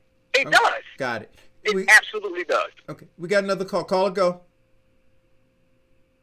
Yeah, like, I'm going to tell you what I know about the curriculum, even though I'm not there, because I go to every damn meeting in Newark. Let's be clear about that. Okay, but let me tell you what's going to be in it. Since you want to know that I don't know, you're saying I don't know. First of all, it's going to teach inclusion. It's going to teach exactly what you call for when you represent Bernie Sanders, is that he bringing together people from all walks of life to speak about inclusion, okay, to respect other people's opinions, lifestyles, philosophies, and all such and such. And then also, it's going to cover, you heard about Stonewall? You ever heard about Stonewall? Yes or no? Go ahead. I'm going to let you finish. Okay, it's going to teach, okay, their contribution, of things and what they fought for, okay? History that they made 50 years ago, which we honored at the LGBT parade. We honored 50 years of Stonewall, okay? We addressed the history of our freedom fighters, our LGBT freedom fighters who fought just like people fought in the civil rights. People fought for the Holocaust, and every other different cultures fought for what they believe in. So we honored 50 years of our LGBT community, of what they fought and stood for, and they fought against police brutality and the right to be free and stand up for their rights as people, just like everybody else under the Constitution. Right. Okay? This is what it's going to teach in the curriculum. So, Darren, let me ask you a question. Not only that, okay. Right? So since I don't know what's in the curriculum, because I wasn't at the meeting, because I'm heading home anyway. I'll be at the next one, so okay. But anyway, so let me ask you a question, Darren. With all this information that Munir is giving us, Darren, Sharif, you and Eric and Darren Martin talk about. I wasn't at no meeting. Well, wait a minute. So wait a minute. I'm not in Newark. Okay. Wait a minute. But I'm just giving you a taste of what is supposed to be in the curriculum. I'm gonna hang the phone. And if you really if you should have answered my question instead of hanging up on me. So because you won't listen. Because you won't. I just asked you one simple question. But you won't listen. So Darren, I'm gonna ask you a question. Okay, I'm gonna hang up again. So Darren, I want to ask you a question. All of the things that you talked about were those things. Of course, you gonna hang out with Oh my God! But you have to learn to have a conversation. Okay, so Darren, I'm gonna ask you to call back again. I apologize, but for whatever reason, it doesn't allow me to. Is this Darren? Yes. Okay. So it doesn't. The phone doesn't allow me to. Go ahead. Well, so here's the question I want to ask you. Here's the question I want to ask you before you say what you're gonna say. And this is what I wanted to get through when Munir wouldn't let me talk. All of the things that she talked about that were in the curriculum, I don't have a problem with. My question to you, though, is when you asked that question at the meeting, did they give you that exhaustive answer? No, not at all. That's all I'm trying to find out. And I'll take it a step further. inclusion, which Manira is talking about, and what the gentleman that called it was talking about. That was Cesare. All of that stuff, Cesare, all of that stuff can be taught at home. You don't need a curriculum for that. But I get what he's saying about, because even with tolerance and people being different, etc. But I just believe, this is Darren Martin talking, why are we having this set aside? Because when I walk into a room as a black man, I don't have to announce I'm a black man because I'm black. My skin is black.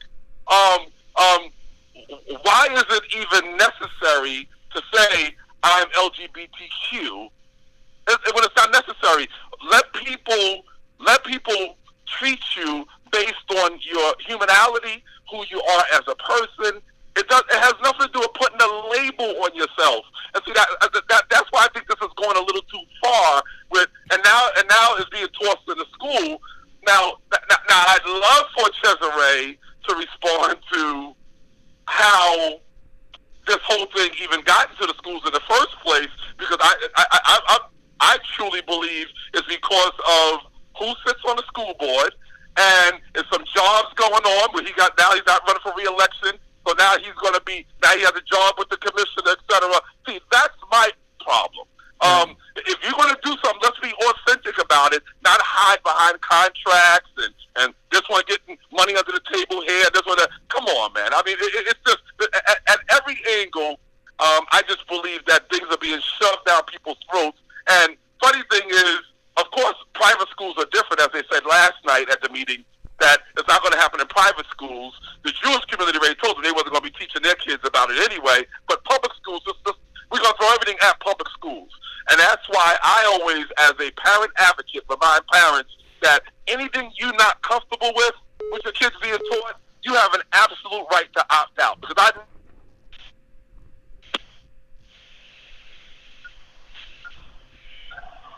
Hello? It's Cesare. Yep, Cesare. Yes. Okay, so I'm not sure what happened to Darren, but I got you on. Go ahead.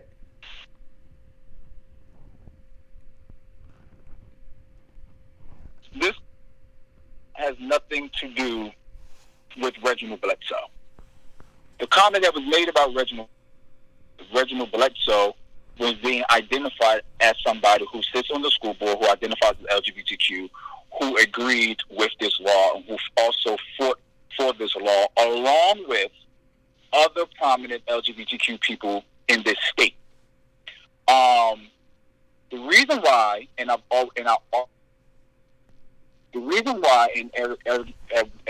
one point, I mean, not at one point, but you have said this a number of times too. The reason why things get done by the LGBTQ community is because when stuff like this needs to get done, the LGBTQ community comes together in numbers, and they don't stop. Sure. Until they get done what it is they want to get done. Right. If you assault, I'm just using that as an example. If you assault somebody from the LGBTQ community, they come out in numbers, and they keep coming, and they keep coming, and they keep coming, and they keep coming until they get answers. Until they so listen, Cesare. So, and Darren and I may disagree on this. I believe, being a dad, and I would hope that even if I weren't a dad of daughters who are part of the LGBTQ community, I would hope that I would still feel the same way. But I am a dad of daughters who are part of the LGBTQ community, and I think that it is important for there to be inclusion, right? To feel a sense of belonging, to feel a sense of contribution, right? I think that when you have groups of people who have been marginalized, I think that it's not just about tolerating, right? I always hated that word. We're going to teach tolerance. I don't want anybody tolerating me. You understand what I'm saying? So I get it. What I'm saying though is this, and we got to ask the question too. about opting out. And this is what I mean by that. If we're pushing for a curriculum to teach the true history of the brutality of slavery in public schools, would white parents be able to have their white children opt out of that? So Exactly. I gotta.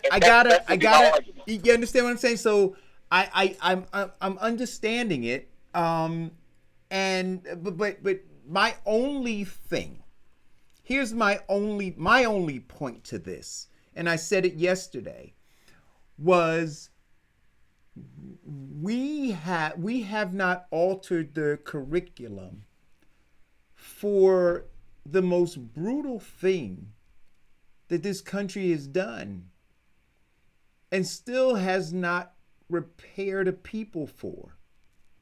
And so, especially in Newark, where you have a predominantly black board, and I get you, Cesare, that the LGBTQ community is organized. But even if the black community isn't, the black community elected these black faces that are not representing us with black voices, that say, hey, you know what? While we're having this discussion about curriculum and inclusion, why don't we look at the curriculum that doesn't include foundational black Americans? That's where I am on this. So you can walk I into... definitely agree. I definitely agree with you on that part. Now that I'm not going to disagree with you with at all. Again, this is just marginalized people, oppressed people, wanting to be not tolerated, recognized, and know that we, as LGBTQ people, have paid a big contribution to not only just in America, but in society as a whole. That's the thing. The same way African Americans, whether you want to take away as far as sexuality is concerned, the same way African Americans wanted to be recognized, the same way that they wanted the world to know the contributions that they have made to society, is the same thing that LGBTQ people are saying. It's not taking away the fact that that I no longer identify myself as a black man, because at the end of the day, I am a male first, and I'm an African American second, or you can flip it vice versa, however you want to put it. But I'm also not going to dismiss the fact that I am also part of the LGBTQ community, and I have made contributions to society and to the world. On top of, it's great to see, especially for somebody who didn't see a lot of this growing up, it's great to see that LGBTQ people, whether you're black, white, or whatever, but to me, I like to see black LGBTQ people are making contributions to society, and they're being recognized for past contributions that they have made to American history and to world history. That's it. It just disgusts me that when we do get on this conversation of inclusion of LGBTQ people, whether it's in the curriculum or anything else connected to society, it's just this big fight and debate on it. And it comes from not any other community but the African American community. The blockage and the intense conversation and almost feel like bigotry and hate comes from my own community. And it's like, how can it come from a community who themselves for 400 plus years been oppressed, fight against another? Well, but here, so you know what, Cesare, and we're running out of time because this is a great conversation, right? But this is why I believe that there needs to be education, right? For this exact reason. So through the education, you can get a greater understanding. Now, look, for folks who have religious beliefs and other things, I can't really speak to that, and how they respond to to something like this. I can't. I guess I can look and say, you know what? I understand that you're attached to this religion and this is what you believe. But do you see this other person, and do you can you see their wanting to have this so that they're not continuously marginalized, right? The same way, exactly, right? Because I'm wearing this hat, right? And so, like Darren said, why do you have to walk in a room and say that you're gay or part of the LGBT community? Well, I wear this hat because I want to walk in a room and say to everybody that I am an American descendant of slavery. I'm a foundational Black American, because I think that that is lost in the conversation, right? I walk in a room and like we've had shows before and said, well, what is our brand? How do they see us? So yes, they see the melanin, so they see me as a Black man, but what they see is something different than what I am. And so when I wear this hat and when I have the conversation and say that I'm a foundational Black American, I'm American descendant of slavery, and then talk to you and connect my lineage, right? Then there's a different conversation that I want to have with you. So I get it. I do get it. And we do need to continue to have this conversation and many more around not just tolerance, but seeing each other and then working through it. Yeah. And I got one last comment. I hear what both of you are saying, but for me, at the end of the day, and it's something my wife and I teach our kids. I don't think Cesare started it. I don't think Eric, you started it, or I started it. This sense of labeling that happened in this country, whereas Democrats, Republicans, Independents, moderate, conservatives, everybody's getting titles stamped on. Whatever happened to, I'm a human being, but I was born as a human. So no matter what category I'm calling myself in, I made some kind of contribution. I did something good.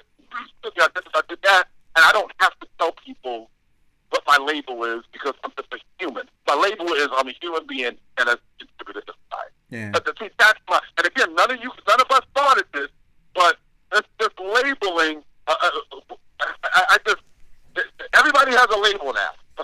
Yeah. It's almost like a store brand. No, I get it. Listen, we're going to continue this conversation because it's an important one to have. Cesare, I love you. And you too, Brother Darren Martin. Thank you guys for tuning in. Manira, I didn't want to hang up on you, but if you keep talking and we can't get a word in edgewise, then we can't have the conversation. But I always welcome your call in. And please travel safely on your way back to Newark. Love you guys all. Please hit the share button. And again, Elizabeth Warren is out of the race. So, prediction. Darren, who do you think she's going to endorse? She relates more to Bernie because she want to get rid of the establishment. So she got to go to Bernie. Cesare, who do you think she endorses? I don't think she's going to endorse anybody until it gets closer to the actual convention, and then she will see who's in the lead and then endorse whoever that Wait a person minute, is. you think she's going to? You think after all of these people, Amy and Buttigieg and Mr. Moneybags himself, little Mike Bloomberg? I know. Listen. I know, man. If he could find out where I am, he'd probably send somebody after me. But anyway, so they all rolled out for Biden. You think that she has the courage to hold off endorsing somebody? I think she's gonna. You hear it first from me on your show. She's gonna hold out. All right. She's gonna wait until it gets closer to the DNC convention. Watch. Hey, listen. I tell you, we break news here. And you can't say, Cesare, you've been watching the show. Stuff that we talk about here happens first before they talk about it on some of those mainstream channels. So make sure you keep tuning in, guys, and hit the share button. Thanks a lot. See you tomorrow. Thank you.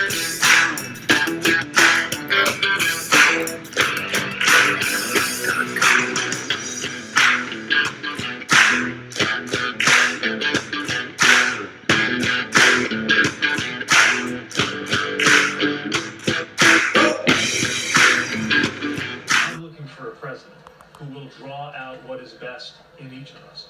And I'm encouraging everybody who is part of my campaign, to join me because we have found that leader in Vice President soon to. I just want to say one of my favorite writers growing up was a man named James Baldwin. And I remember Baldwin saying, you ask my father to wait, my brother to wait, my uncle to wait, how long must I wait on freedom? How long must I wait on rights and equality and liberty? And as a black child, that resonated with me because I knew I'd been denied and I personalized that. But as I grew, I started to understand poor white people have been denied. Women have been denied. Gays and lesbians, transgender people been denied. Immigrant children been denied.